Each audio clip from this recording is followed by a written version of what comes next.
Sharif, can you tell us what happened yesterday? Tell us what happened on the beach. Well, Amy, as you heard, these four young boys aged between 9 and 11 were playing on a pier just jutting out into the sea right in front of the Dira Hotel, which houses many foreign correspondents.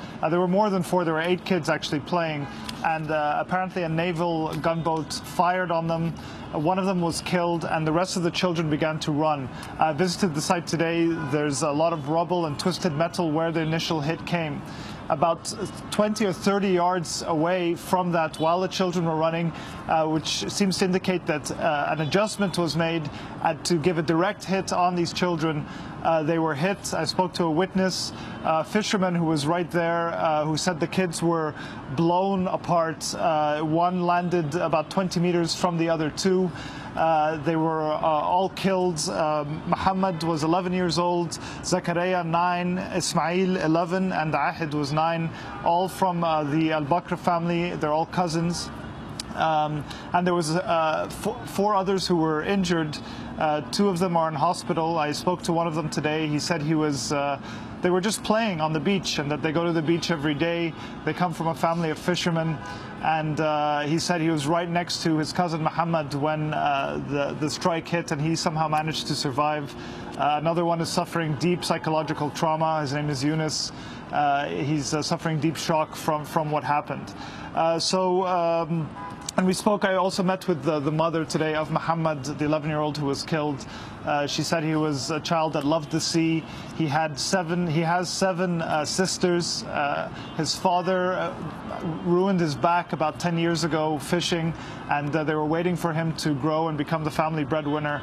And there was just deep tragedy and sorrow in the house. So this was, this is just some of the stories of people who are killed in Gaza. As we know, it's almost 50 children have been killed over this 10-day bombardment, and close to 230 people overall have been killed. As you mentioned earlier, we're just approaching now the... Go ahead. Sharif, I just wanted to interrupt you. We also have on the phone with us Tyler Hicks, the New York Times photographer who was there on the scene when the children were killed. Welcome to Democracy Now!, Tyler Hicks. Thank you. You wrote a first-hand account in the Times today of what you saw. Could you tell us in your own words? Yes, actually, my hotel room overlooks the beach. I have a perfect view of that area that was actually hit yesterday. I've been out working for most of the day. This happened in the late afternoon, and I just heard a loud explosion, a big crack right outside the window. I immediately looked outside with my driver was here with me, and I could see this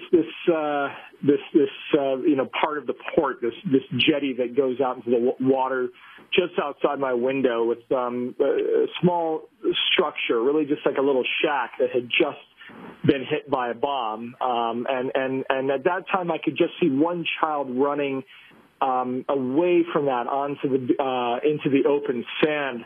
I knew that there was a strong possibility that there would be injuries or even deaths because of this, and I quickly started to grab my cameras, my protective flak jacket, when another second explosion happened outside. About 30 seconds after the first one. When I looked back out, that very boy that I had seen running was then lifeless, killed on the beach in the open, and along with 3 other boys who were playing with them.